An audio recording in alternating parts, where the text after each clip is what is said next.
Philip James trained as a psychiatric nurse, and he's now a clinical nurse specialist in adolescent substance misuse. He works with an agency called YoDA. It's which you work with young people around issues to do with drug and alcohol misuse. He's my father would call him a bright spark, so he is also very involved. He's co-authored a book on substance misuse, and he has contributed to and reviewed scientific documents and that, articles and presented. So, but all in all, he actually is a very sad. We found him very, very down to earth. His work that he's doing with this young people, he's so passionate about that work, and he's really helping so many of these young people and supporting them through tough times and getting them out the other end. So, Philip, I'd be delighted if you'd come join. Bright spark, huh? Hiya, folks. Thanks very much for having me. I was looking at the list that you have, and I was kind of going, God, I think we made a mistake with the title, because it says Cannabis, a Young Smoker's Perspective. And there's two problems with that. One, if my mother sees it, I could be in trouble. And the second thing is, right now, all of you are going, you ain't that bloody young. So I think next time I'm doing this, I'm going to have to rethink the title a little bit. Let me see if I'll get this up here. And we'll get going. Look, it's great to be here. As was said, I'm from YoDA, this youth drug and alcohol service. We're an under 18s. We blur the line a little bit because so many 18-year-olds are still in school, but officially an under 18 service, which is run by the HSE for young people in basically southwest Dublin. It's kind of a complicated area, but in terms of boundaries. But southwest Dublin, who suffer harm to do with drugs or alcohol. So it's a treatment service, and we've been around about 10 years. So I'm going to touch on a couple of things today. I have a little bit of time, and I don't want to run over, so I'm going to try and speed through a lot of them. I'm going to give you a little bit of idea of our service and what we do. How cannabis, I suppose, has come to dominate our work really over the last number of years. I'm going to talk a little bit then about just our experience as staff working with cannabis and the kind of things we're seeing. And then this young smokers' perspectives and all that is not me, it's what the young people have said, because I've been doing a bit of research about young people and their experience of cannabis. So I'm going to give you a little flavour of that. It's not the full study, but it's an introduction to it. So that's what we're going to get through. So as I said, this YoDA service started, it's just hitting our 10th anniversary. We're up and running 10 years. And it started off basically in 2005 in Cala is where we're based. And it's a service for young people who are getting in some sort of trouble where drugs or alcohol are a problem. It's directly run by the HSE and funded by the HSE. So it's a statutory service, as it's called. And as I said, it's under 18s. There is so many young people, and we've had young people at 19 attending our service because they're still in Leaving Cert. They started school a bit late and repeated a year or whatever else. So if they're in secondary school, we don't worry too much about the age. The government has this kind of what they call 4 tiers of level of services. And roughly speaking, everybody is tier 1. Anybody who might possibly have an interest in adolescent substance use fits into tier 1, but they're not a specialist service. A specialist mental health or a specialist substance abuse service are level 2. And level 4 is residential kind of inpatient substance abuse treatment. Level 3 is a service which is supposed to be able to work with mental health and have mental health related skills and substance abuse related skills. And so that's who, I suppose, where we're supposed to fit. I'm a psychiatric nurse by background. We have a consultant psychiatrist. So our job is to be able to work with people who have mental health problems and substance abuse problems, or people who just have substance abuse problems. That's just the team that makes it up. We've got 4 full-time staff members. We have the clinical nurse specialist, that's me. We have a family therapist, Anne Campbell. We have a counsellor called Sam Pointer. And then we have a psychiatric registrar, a junior doctor.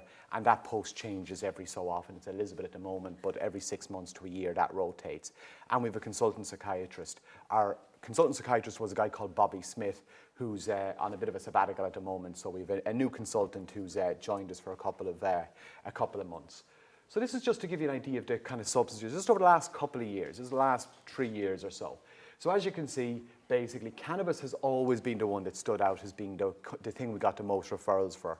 But it's jumped basically from 80% to 90% of cases. It's exceptionally rare for us to find someone referred to us where cannabis isn't a significant part of the problem. I do know that all those add up to more than 100% because a lot of kids will be referred where they're smoking cannabis, they're also taking ecstasy, or they're also drinking. And these are the substances, I suppose, that are recognised by the professional who's assessed them as being part of the kind of the picture. So there's a lot of people double counted because they misuse more than one substance. Okay, do those figures surprise anyone? I mean, you can kind of see cocaine has kind of popped up a little bit for a year. Ecstasy's around the same. Benzos and tablets are kind of the same. Alcohol's going down. Anything jump out at you about those? Cannabis is rising, yeah. But what's funny is even if you take like kind of cannabis lowest year and anything else is highest year, it's still more than double it. And what's an interesting thing is if you take, say, alcohol, which is, alcohol is, it's legally available, albeit not to under 18s officially. It's, off the top of my head, the figure for young people who have ever drank alcohol at 16 years of age, it's about 80% of them. It's the vast majority of them. Whereas the figure for young people at the age of 16 who have used cannabis even once is about 18%. So it's about a quarter of it. But it is kind of interesting that we get, 2 or 3 times, if not more, as many young people being referred for cannabis and not for alcohol. Because when you hear and talk to anybody who works in A&E or visits in A&E, there's loads of young people getting in trouble with alcohol. So we do seem to have a problem where if a kid gets in trouble on a Saturday night with alcohol, they're very unlikely to be referred to a service like ours. It's kind of like everybody gets drunk from time to time. That's kind of part of growing up, and it's not seen as something that needs treatment.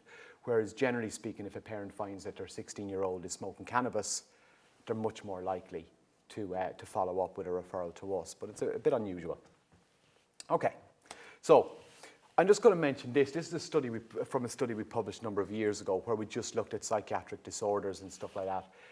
For those of you, I mean, generally speaking, substance abuse, whether it's alcohol or whether it is cannabis or whatever, isn't viewed as a mental illness in Irish kind of healthcare circles. It's not viewed as the same kind of disorder. So therefore, they're ran separately. So our service isn't a mental health service. But we do know that there's a huge amount of crossover, and that's really what this slide shows. Basically, not very original, blue is guys and pink is girls, but just to point out here, the one on the left-hand side, okay, is the number of kids who have any psychiatric disorder, okay? And as you can see, the guys, 42% of the young guys coming to us have a psychiatric disorder, but over 70% of the girls do. And then you can just see the breakdown of the figures. And again, what you see is girls are ahead of the guys on everything, particularly mood problems, but also this one over on the far side, which is deliberate self-harm. You've got 20% of guys who self-harm coming to us, but almost 60% of the girls. It's almost 3 times as high. Now, the other bit that's not on that slide that I know, and I'll share it with you, is that 20% of our referrals are girls, not even 20% most years, and 80% are guys. So it does seem that we meet lots of young guys, 16, 17 years of age. They're fairly normal kind of guys. They're, got in trouble smoking a bit of cannabis, but they've not got a mental health problem. They're not depressed. They're not self-harming. They're not suicidal. They don't have ADHD, and they're doing all right in school, but they've got in a bit of trouble with cannabis, and they're referred to us. We don't get many girls like that. It seems like the bar that a girl has to reach before they're referred to our service is much, much higher. So the girls that tend to come to us, they're either got very significant social problems, like, they're out of home. We have situations whereby they're much heavier involved in substance use, or they've got self-harm and much more complicated mental health needs than the boys, on average. Obviously, there's exceptions to that, but that just seems to be the average.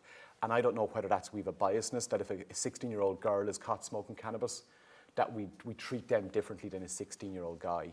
I don't know, but it seems to be the case. Does that surprise you, or does that?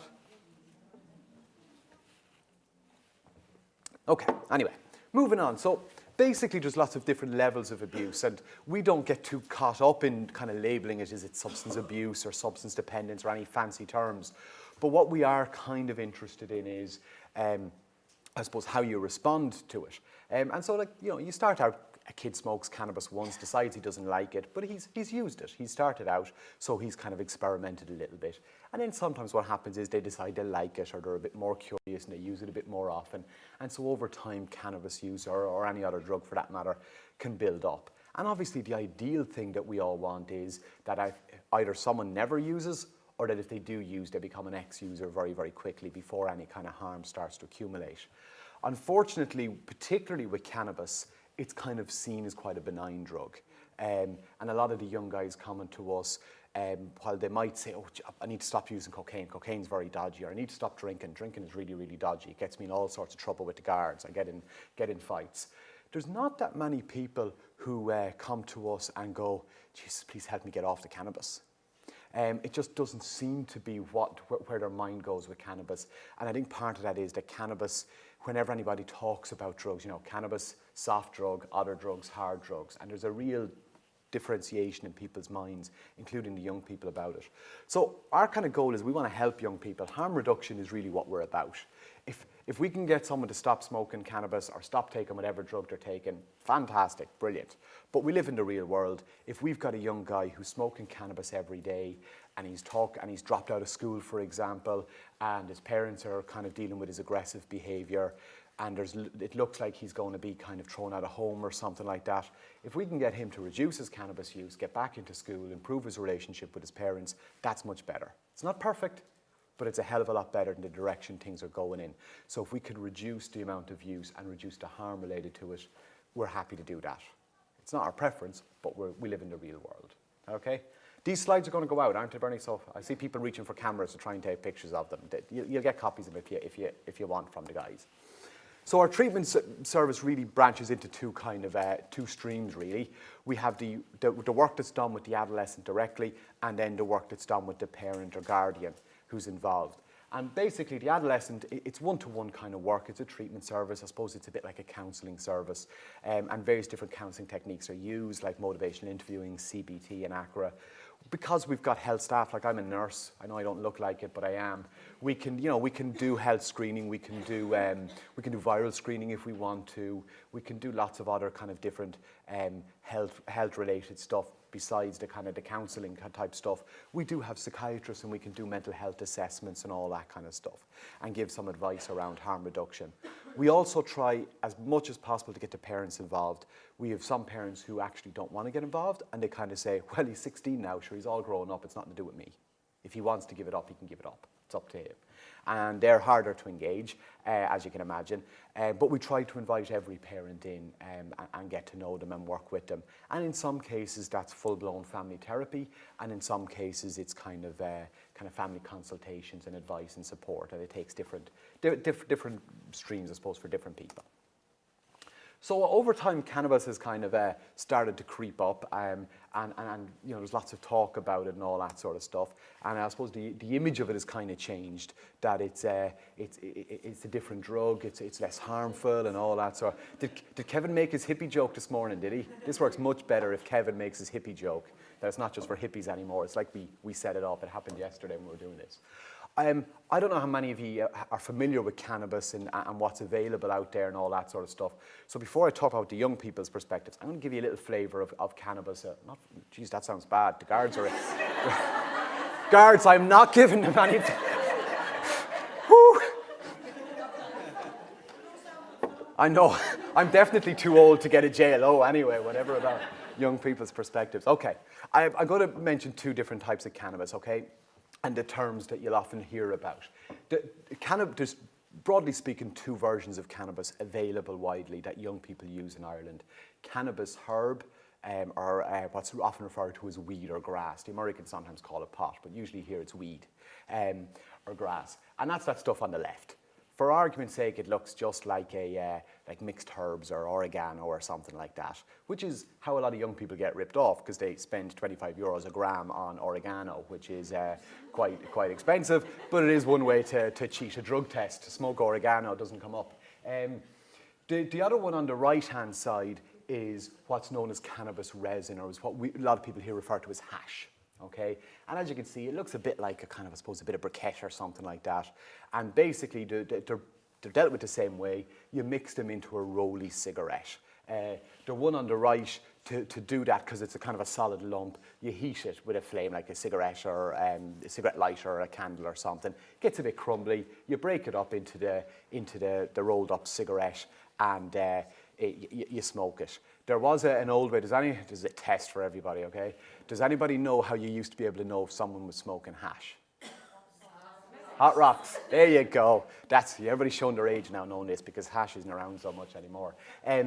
What used to happen was, because as you'd break it up into the rolled up cigarette, there'd be little lumps of the cannabis kind of deposited throughout it, so it wouldn't be evenly spread, where it's much easier to spread the weed.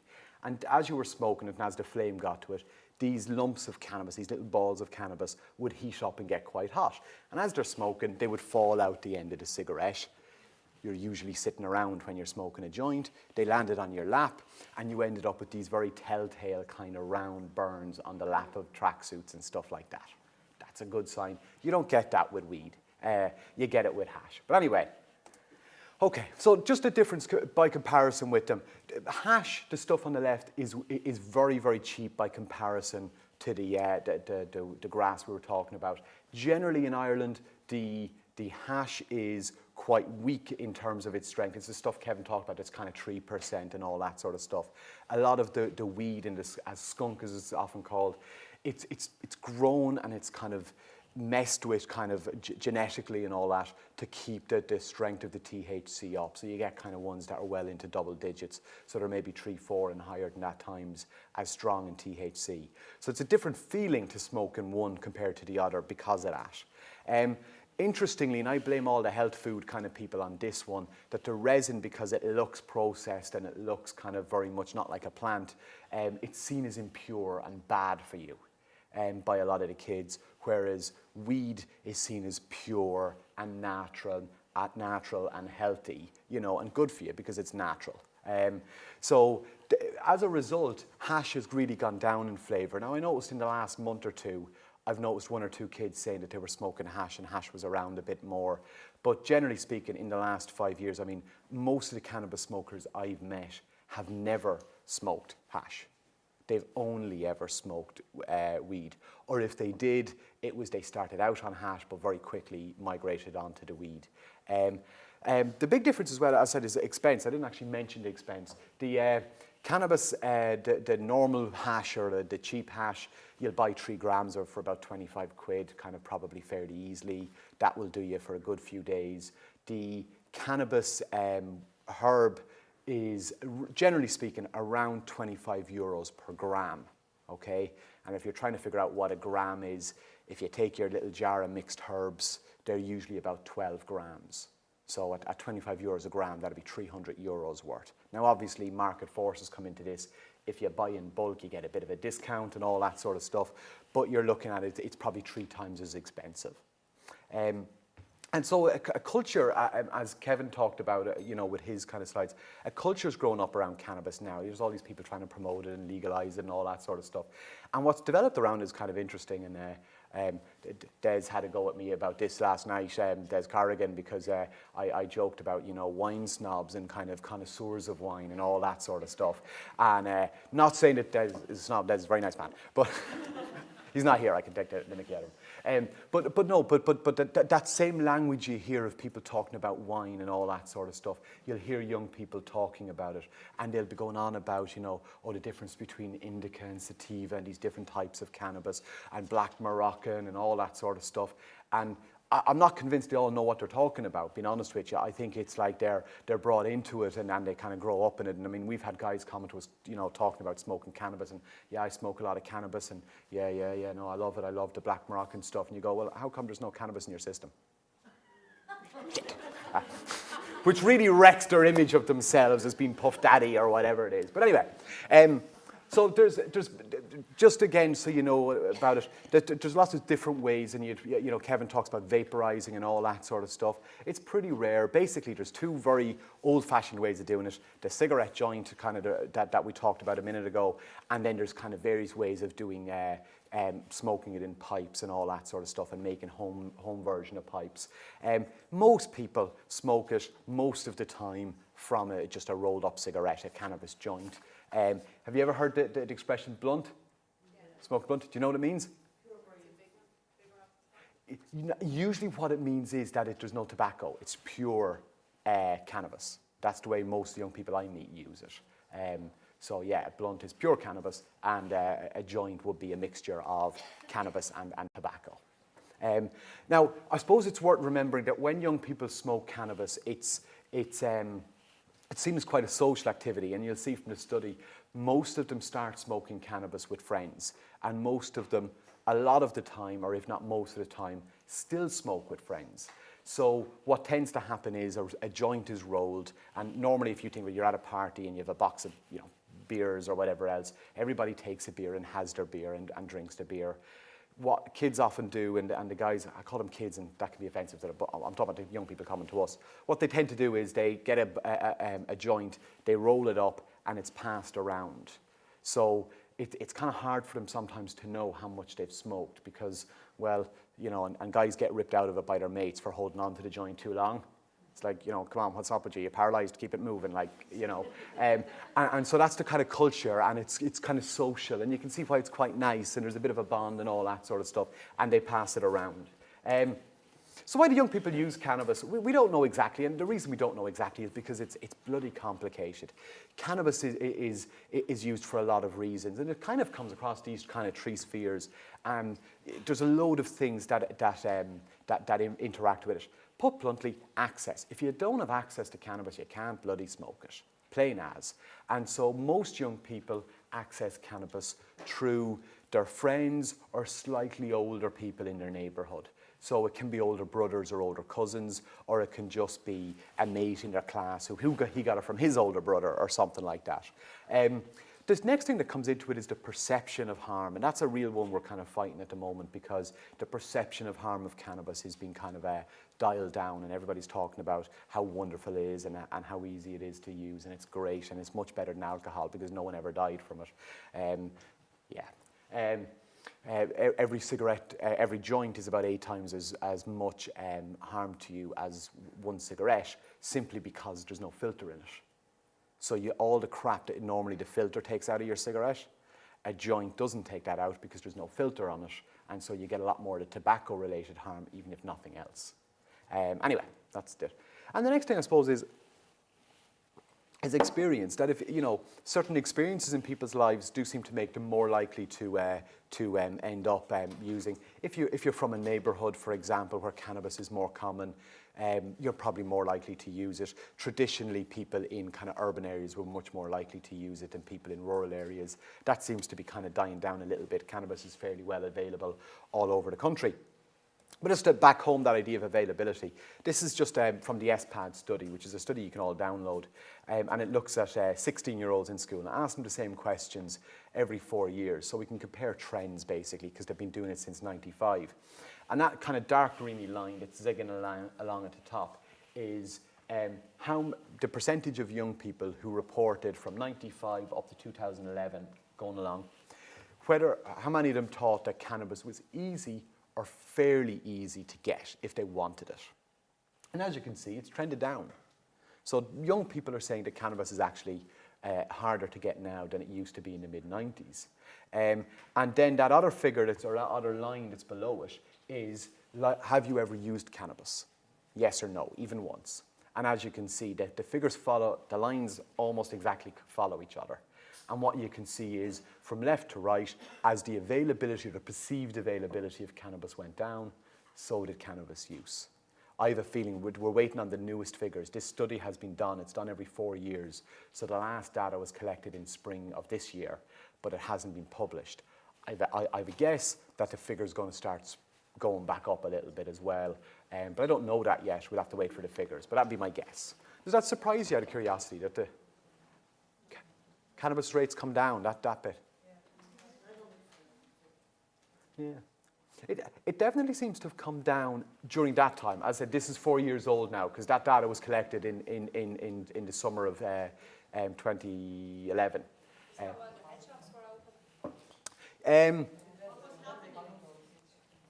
Well, the head shop phenomenon kind of started in, say, late 2009 and was finished by 2010. Summer 2010, the head shops were gone. And this was done almost a year later in the kind of spring of 2011. So it was after the head shops were closed. And we do know that the head shop closure basically brought a huge reduction among adolescents using the head shop products. Interestingly, among adolescents, all drug use has come down in SPAD studies over the last number of years.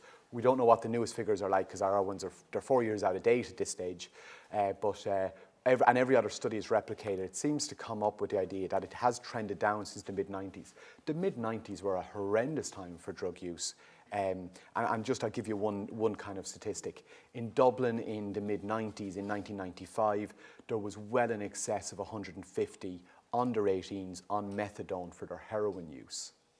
Okay? Last year, that figure was about 5 people.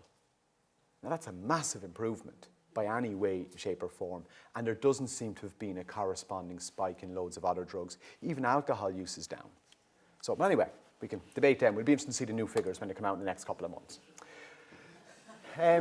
Okay, so as you can imagine, the kids love some of these cartoons I do have. Okay, the cost of cannabis. As I said, I mentioned it to you a minute ago that it's sold in, it's 25 euros a gram or thereabouts. It's usually sold in 50 bags, sometimes 1 gram bags. So a 50 bag is just 2 grams. And so you'll see it in a minute when I introduce you to the people in my study that basically many teens are smoking a bag a day. So that means it's not uncommon to have a young person, 16 years of age, still in school. We're not talking about 16-year-olds like, living under a bridge somewhere. We're talking about normal 16-year-olds who are smoking 25 euros a day every day. Now, that's not the norm. Not every kid who smokes cannabis is smoking like that, but these are the kind of kids who are coming to a treatment service that we're seeing, who obviously are the more hardened smokers. And when you talk to them, what seems to be the case is that there's a lot of young people out there who smoke cannabis. Like we said, if you go into a standard school and say, well, how many people in 5th year have smoked cannabis ever? 20% of them, it's 1 in 5, okay? Now, not 20% of them are smoking every day. And what you get is a proportion of them, probably 1 or 2% of the whole year, who have been smoking cannabis more than 50 times in their life. And they're the kind of people who tend to come to our service. And they often note that they've got a lot of friends who smoke cannabis the odd time at parties at weekends, and they never really seem to get in trouble with it. They smoke at the odd time, their parents don't know about it, they've not ran up any debts because of it, and basically nobody knows they're even doing it. And then they kind of wish they were like those guys, because the guys that come to us tend to basically get into a habit of smoking more and more over time, a bit like the way people start out with cigarettes. People don't start out with cigarettes, having a cigarette the first night in a pub with their friends going, in 2 years' time I'll be smoking 20 a day. They don't do that. These kids are the very same. It just kind of creeps up on them. And so what happens is, if you work it out, if they're smoking 50 quid a day, that's 350 euros a week, which is a bit more than most people's pocket money. And to put that in perspective, if you go to the adult heroin clinic, methadone clinics that are treating heroin abuse, heroin is usually sold in 20 euro bags. A lot of people coming into treatment and going on methadone for their heroin addiction are going through 2 20 euro bags a day. So we've got kids coming into our treatment service who are spending more on their cannabis use every day than people going on methadone for their heroin abuse. It's pretty high, isn't it? So it's pretty expensive. So this leads into one of the big problems that we tend to see, that, these kids aren't stupid. These kids, can figure things out. And what happens over time is they start to put kind of 2 and 2 together, and they realize, geez, if I keep buying 25 euro bags, I'm going to be spending a fortune. I need to find a way to do it. And over time, friends say to them, your cousin can get me a bag, or your mate, or that guy on the road can get me a bag. Will you buy a bag for me? And I'll give you the money for it. So he realizes, he gathers up, say, 50 quid from one mate, 50 from another, 50 from another, 50 from another, and he goes with 200 euros to 450 euros. He goes to your man and says, I want to buy 200 euros worth. Buying in bulk, instead of getting his 8 grams, which that should be, he gets a ½ ounce. Okay, now this is the one. ½ ounce. Does anybody know how many grams in an ounce? Okay, no drug dealers in the audience. There is no good reason for you to know how many grams are in an ounce other than being involved in drug dealing, okay? I jokingly, I'm picking on Des again, but I asked Des this. I mean, Des is a professor of pharmacology, and I asked Des yesterday, and he went, about 30. It's good enough. I don't need to know the exact amount. The exact amount is 28.359. If you got a kid who can say 28, start worrying. The more decimal places they know, start panicking if they're down to 3 decimal places, okay? So basically they go and they buy a ½ ounce, okay, which is, roughly speaking, 14 grams, okay, which is, if you multiply it out by the €25 bags, it's 350 quid. But they'll get that for 200 buy it in bulk. They give their mates the €50 worth that they all bought, and they've got €150 free, or 6 grams of the 14 free for them. That make sense? So, and that's how they start getting into it. And they don't view it as dealing. The guards down the back view it as dealing, but they don't view it as dealing because as far as they're concerned, it's just helping a friend out. It's no different than a friend going and getting you a beer, going to a party or a barbecue, and you arrive and you give them the money for it and they hand over the beer to you. No one would prosecute them under the Intoxicating Liquor Act for selling liquor without a license. Kids view this the very same way. You're just helping a friend out. Okay, but that's how they start off, and then they realize, oh, I can sell a bit more, I can sell some more. And what tends to happen then is that cannabis is kind of sold on credit a bit. And so what ends up happening is they end up, they get the €350 worth, which they owe 200 for on credit. They give out €50 worth to 4 different guys, and then they smoke €150 worth.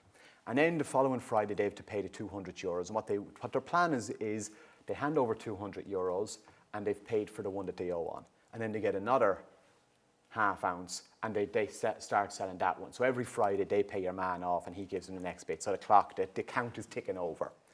And what ends up happening is all of a sudden this Friday, poor old Tommy's mum has found his bag of grass and confiscated, and she's not giving him pocket money or whatever else. But Tommy can't come up with the 50 quid. So all of a sudden he's 50 quid down. And he starts panicking. And what does a 16-year-old cannabis smoker do when he starts panicking? He starts smoking more cannabis. And he starts ending up on a hamster wheel where he's basically smoking to try and relax himself. He's trying to go to different people and say, well, look, will you give me a ½ ounce? I'll sell it this week. I'll give you the money straight back. And he's trying to kind of borrow from Peter to pay Paul. And it just ends up escalating. And we've had numerous families who've paid out well over €1,000. This year alone, I have 2 families attending our service who've paid out over 10,000. But the more typical thing you tend to find is that kids are coming home to their parents. They're saying, I owe some dealer 200 quid, or even 50 or 100 quid, and he's terrified and he's crying. And parents go, well, look, I have the 50 quid. I don't want to feel so guilty that my kids got beaten up or hurt for €50. I'll go down to the bank and get it. And it starts off at that. So the kid's credit rating goes up because everybody in the neighbourhood who's involved in cannabis business knows that his mum won't let him go short. So basically, he gets more and more on credit, and all of a sudden he's arriving home to mum and the figures are going up. And as I said, it's really stressful for the families. So this leads to 2 big problems that we see. First problem is that due to the cost of using it and all this kind of wheeling and dealing, we end up with debt problems. And we've had numerous families, and you'll hear some of the quotes in a minute, where people turn up and basically say, your son owes us something like, €300 for his cannabis. We want that basically by 6 o'clock today, or we're going to wreck every window in your house. And so families, and a lot of these families do not have €300. €300, we have families going then to get credit union loans where they're borrowing from granny, or they're even going to dodgy loans and all that sort of stuff. So it's a real mess for the family as well. And they're terrified. They don't want to say no because they're terrified something's going to happen to their son or their daughter. And it's usually sons involved in dealing anyway. The second big problem that we see besides the debt problem is that cannabis does have a withdrawal syndrome, okay? Forget what everyone says. It's not the same as cold turkey from heroin or the DTs from alcohol, but it's unpleasant. And what tends to happen is if you smoke cannabis every day for, say, a month or 2 or 3 months, which our kids are doing, and then you stop, you tend to get irritable, you tend to get a bit angry, you tend to kind of stomp your feet. And what ends up happening is exactly like was talked earlier on by Rita about NVR and all that sort of stuff, you get a lot of aggression. And you get kids intimidating their parents for money, and they're not necessarily coming saying you have to pay off my drug loan. They're saying, well, I want to go to the cinema tonight with the lads, I want 20 quid to go to the cinema, and that's 20 quid to put towards a bag. And parents get under fierce pressure, particularly mums. So you end up with a lot of aggression towards parents. So that's why our family therapist is trained in NVR as well, because it's just a huge, huge problem. And obviously, parents feel intimidated into paying it, they pay over the money, and that means that then the kid is getting rewarded for being aggressive, so he's going to be regressive again, and it keeps on going on a spin. Any thoughts on that? Has it shocked you, or have you all heard this before? Does it?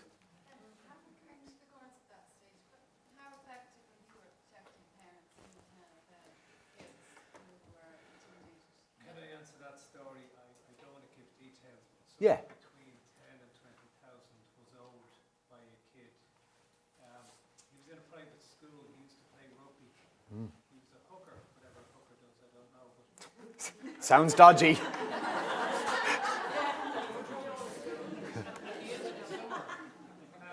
all his mates came back at the end of summer. They were all much taller. So that ended the hooking business. So he started selling hash to kind of regain kudos, and he tapped into a gang in Dublin 12, and he was caught, and somebody ratted him out twice, so somewhere between 10 and 20,000 was seized by the guards. To get off the hook from the gang, parents paid 115,000. So that's a fact. That's huge. That's the answer.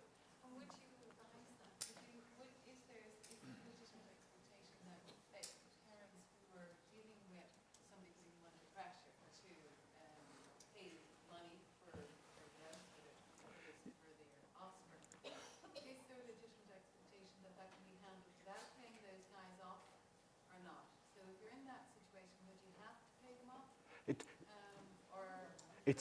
It's very complicated, and I mean, it's complicated for guards and it's complicated for us. The first thing that ends up happening a lot of times is families are afraid to go and talk to the guards for fear of kind of retribution or whatever else. Now, I know the guards, there's the kind of intimidation, the guards are very aware of this, and there's various different, I think there's superintendents who are kind of taking this in hand and trying to meet with families.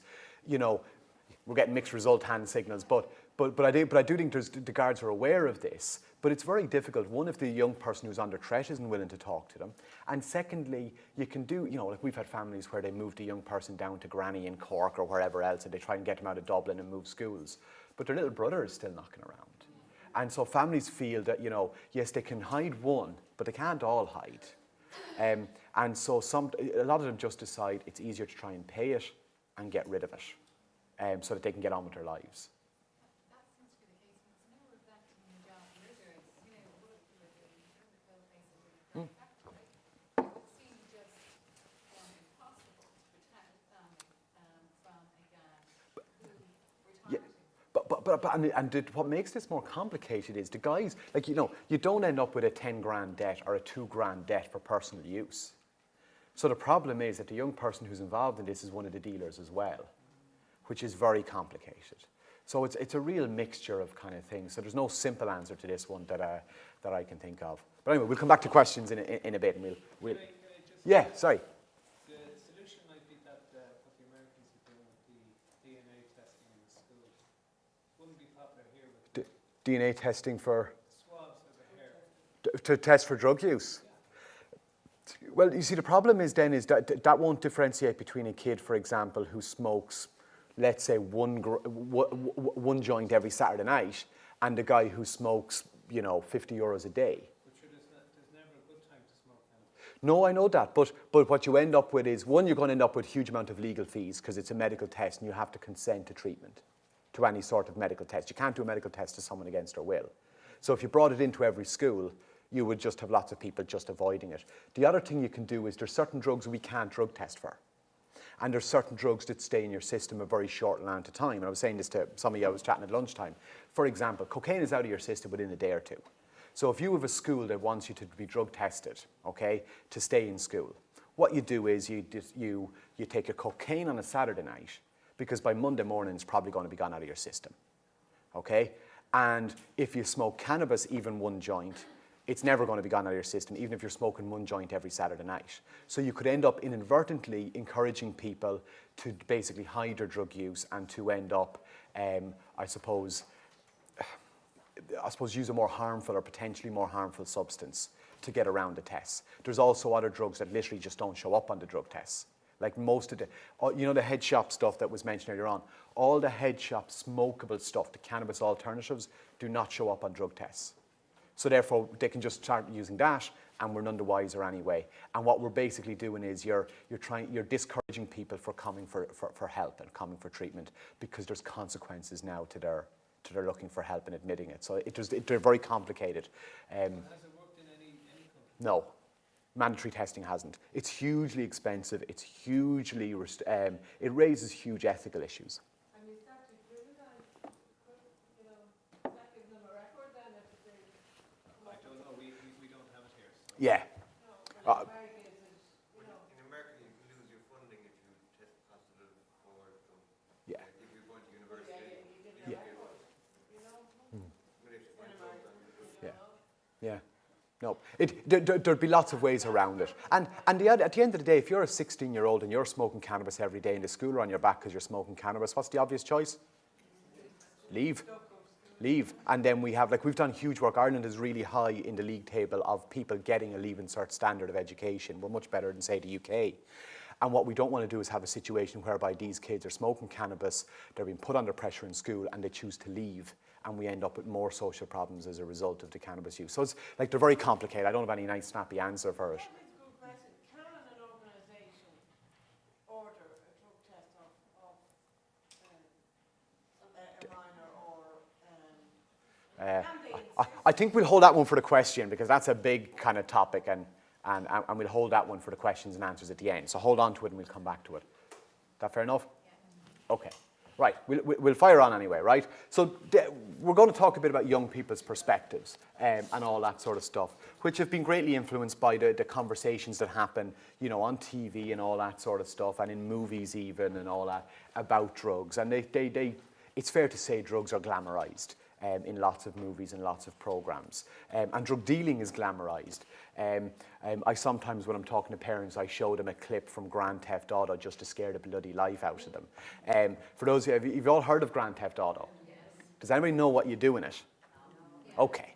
Go home and Google Grand Theft Auto and prostitutes, okay? And your kid's Xbox will be in the bin by tomorrow morning.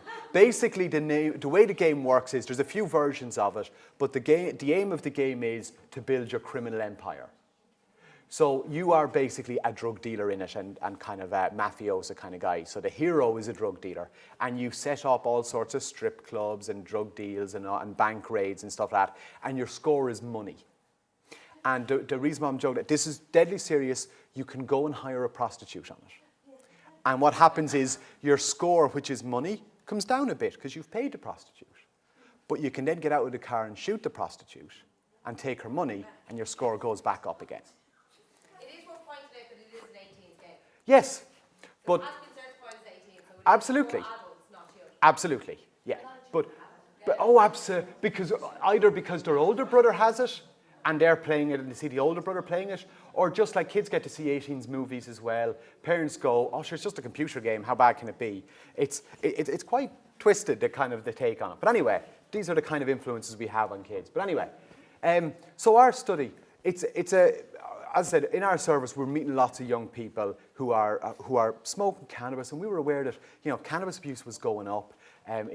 As a problem for us, that it was becoming more normalized. They were throwing out all these things of, well, sure, it's legal in Colorado and it's all this sort of stuff.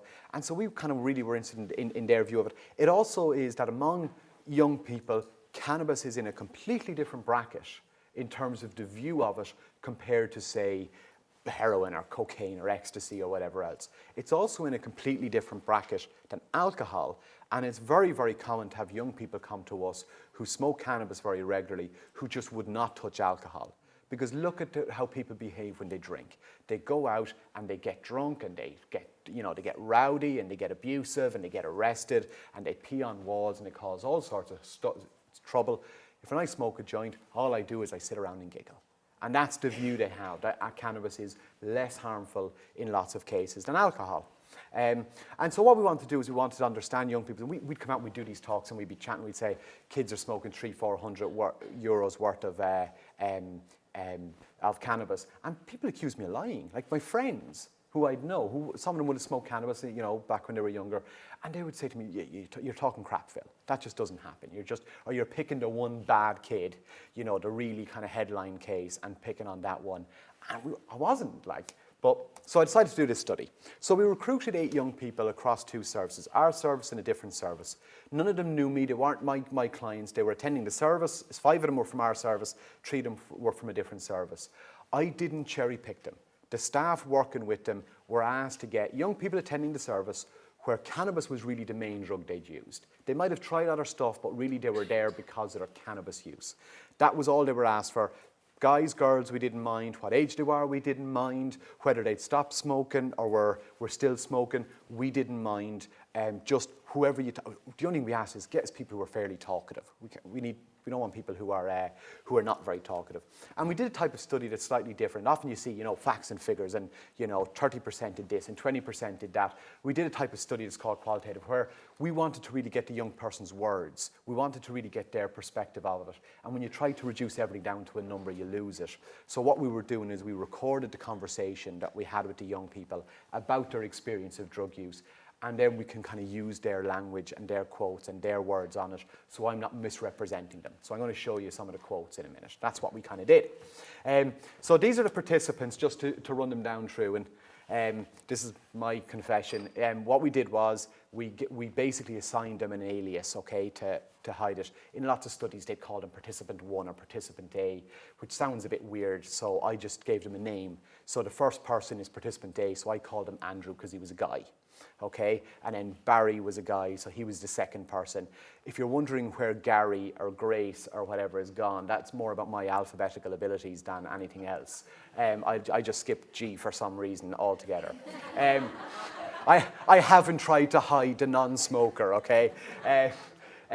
So that's them. As you can see, they were pretty much all around 17. There was a 15 and a 16-year-old and one 18-year-old, but 5 or so of them were 17.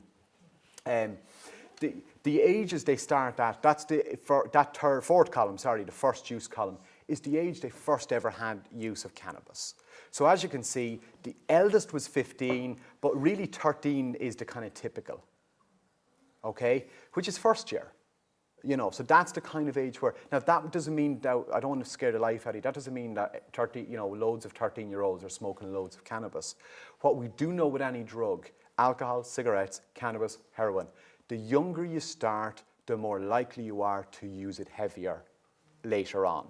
So people who start smoking cannabis at 13 are more likely to have problems with it and come to a service like ours than someone who has their first smoke at 17. Does that make sense? It's also the same with alcohol. The younger someone starts drinking alcohol, the more likely they are to have problems with alcohol later on, which is why we would always encourage parents not to say, oh, well, they're 16 now, we'll let them have a few beers with their friends at home because everybody does it, because that actually increases the likelihood they're going to have a problem with it, okay? And the last column there, just so you can see the amounts, their cannabis use varied at times. So I asked them, look, roughly speaking, what was your heaviest use? And one person, the guy there, Harry, at the bottom, he was one of those guys who got caught fairly early when he was smoking, and he was using 50 euros per week. Okay, he was basically smoking at weekends only, so he'd smoke maybe 2 days in the week. Okay, and all the others were smoking daily at their heaviest. Some were still smoking daily, but they were all smoking daily at least at their heaviest. Okay, and most of them had been smoking every day for well over a year. Some had been smoking, daily for 2 to 3 years. Okay, at this stage. The amounts varied. As you can see, say Irene at the bottom, she was typically about 25 euros a day every day, which is 175 quid worth of cannabis a week. She was the lowest really of the daily smokers. Much more typical was around 50, and even some guys saying, God, there would be a fair few days I'd have around 100 or so. So it's hard to quantify it exactly because it varies depending on how much money they have and all that sort of stuff. But 50 euros is not unusual among the kind of kids we meet. Okay? So in summary, you have 5 boys, 3 girls. The average age was about 16.75. Started using cannabis between 11 and 15, but the mean was around 13, 13.1. As I said, first year. So, and most of them used daily. And as I said, anything from 50 to 700 euros per week was not uncommon. 4 of them admitted dealing, which we'll talk about when we get into the details. So basically, this is what we kind of did. We kind of analysed what you do when you do a study like this is you read all the kind of the excerpts and all that sort of stuff, and the recordings, and you listen to them, and you try and put it into categories and make sense of it to make it easier to present to you guys. So basically, we put it into 3 kind of categories: cannabis and others, cannabis and me, so their relationship with the drug, and then schools straddled those 2 kind of areas because their ability to concentrate affected school, but also their behaviour and their anger and all that sort of stuff, and their relationship with friends was affected in school as well. So really what we're going to do is today is I'm only going to focus on that bottom part of it, their drug, their relationship with cannabis and how they fund it and treatment and that sort of stuff. So the first bit is their first use. I'm not going to dwell too much on this just for time point of view. It was very typical that they started at a young age. Basically, I think off the top of my head, 6 of them basically started smoking cannabis with friends. It was just out with friends. They hadn't planned to use it. They were there. It was available. It was a social situation on the green or whatever else. And Derek, for example, just said, one of my mates was always smoking it. We went down a lane when we were smoking cigarettes, and he came down. We were all 11 or 12 at the time, and he said, I'm after robbing this off my brother. So we smoked that. And that was just the start of it. One of the girls reported that she felt under pressure to smoke. She was sitting around with a group of guys. She was the only girl there. They were all smoking it, and she kind of felt a little bit under pressure not to be, one, the only girl and the only non-smoker, but everybody else smoked it because they wanted to smoke it. And one guy talked about, you know, when he was growing up in the neighbourhood, he knew people who were smoking it. He knew the older guys and all that sort of stuff in the neighbourhood. So he'd wanted to smoke it for a while. But all the other 6, it was just, they were in a position, in a place where people were smoking cannabis. Someone said, do you want a bit? And they went, ah, yeah. So it wasn't any big kind of dramatic event or anything like that. So that's the first use, okay? A lot of them talked about addiction. Okay, and which is kind of unusual, and I was surprised about this because normally when we work with young people, they will not use the word addiction, and they'll repeatedly say, you know, cannabis is non-addictive, and as you'll see later on, they kind of contradict themselves at times with this as well. But what young people often say is, oh, cannabis is non-addictive when we're working with them. They'll say things like, you know, oh, you know, it's not like cigarettes, it's not like alcohol. What they'll say is, if you say to them, well, are you addicted? No. Do you have a drug problem? No. Does your cannabis use ever cause some problems? Oh yeah, they'll admit that, but not that they have a drug problem. But here, when they weren't being kind of with a professional, where they were just talking to someone who they didn't work with, they actually did start to use the word addiction and kind of phrases related to that. So one of them, Fiona, said, it's like an addiction. Obviously it's an addiction, but it's all in your head like. You do keep telling yourself that you need a joint, but you don't really. Someone else, and I think it was Andrew, said, yeah, it's all in your head. There's no addictive properties in actual cannabis like there is in tobacco and nicotine. It's all your brain, your body getting used to feeling that way. And then when it isn't there, it kind of craves it. It's not a physical craving like heroin has in the body, like your muscles and bones need it to function. It's just like your brain telling your body it needs it. I've kind of told myself it's always the first 4 or 5 days without it that you feel like you need it and you tell yourself you need it, but you don't. And one of the girls, Carol, said this, which I thought was interesting. Says, if people ever say to you, I smoke cannabis for this reason, they're lying. They're just addicted to the high. They will use every excuse under the book to use it. That's kind of surprising. Their experience of smoking it, basically, when they first smoke it, it's kind of giggly. They kind of relax. They kind of enjoy it. Sometimes they don't enjoy it the first time. They get what they call going green, where you kind of feel a bit sick. But generally speaking, they enjoy it. It's giggly. It makes them have a bit of fun. And then what they notice is over time, as they start to use it more and more, the feeling that they get from smoking it changes. They build up tolerance, basically, in kind of medical language. And so what ends up happening is when they smoke it, they don't get that giggly high that they used to get, they start to get, I suppose they use it just to feel normal. So what Andrew said was, when I first started to notice it was a problem, I was smoking so much I wasn't feeling stoned anymore. And when I wasn't stoned, I didn't feel right. And when I smoked a joint, I wouldn't feel stoned. I would just feel normal. And that was really like messing with me. So as you can see, they moved from a situation whereby Saturday night, I want to feel a bit stoned and have the feeling of it, to whereby they're kind of going, I kind of every day I need a joint just to function. And that seems to be related to the amount they were actually smoking, the fact that they were smoking every day. They became quite dependent on it. They had loads of positive effects that they saw of it, but they really boiled down to kind of two things really. The first one is they just like the feeling of it. When they smoke it, they like the sensation of it. They feel relaxed. They feel not bothered about things. They feel giggly, and so they like the stone.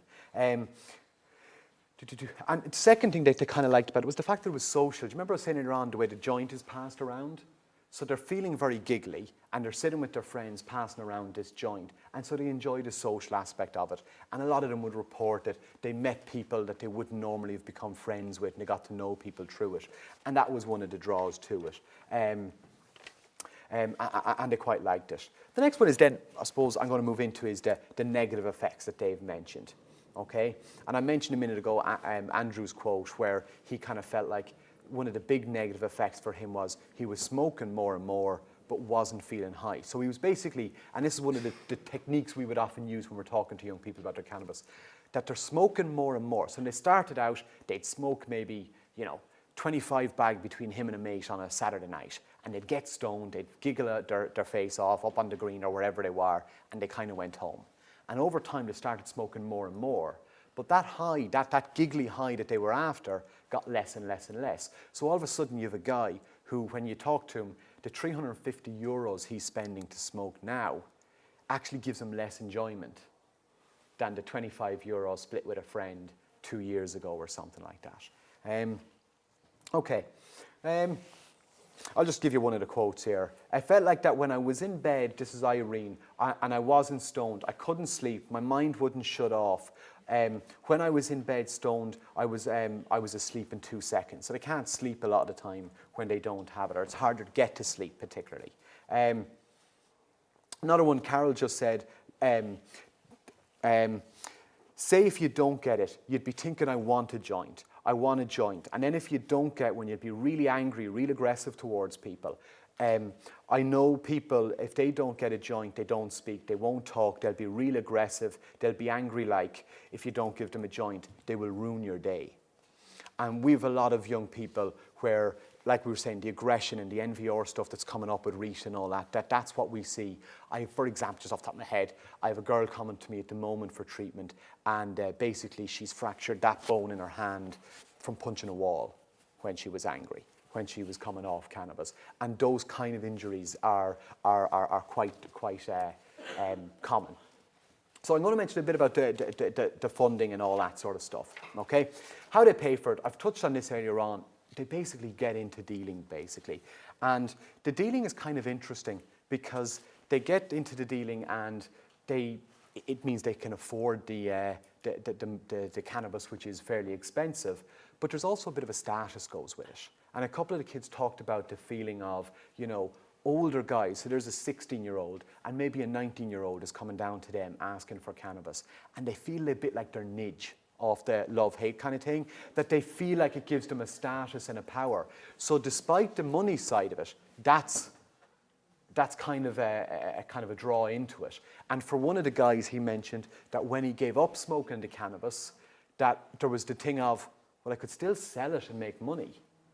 And so there's a draw to stay involved in it just purely for the money. And we've had a number of kids coming to us where we felt that they've had more of a drug dealing problem than a drug use problem, which is kind of common. So that brings us into this idea of the dealers and the credit and all that sort of stuff that happens. As I said, they refer to it as being on tick. Cannabis really is the drug that's mainly sold on credit or tick in Dublin. It's much harder to get other drugs on tick.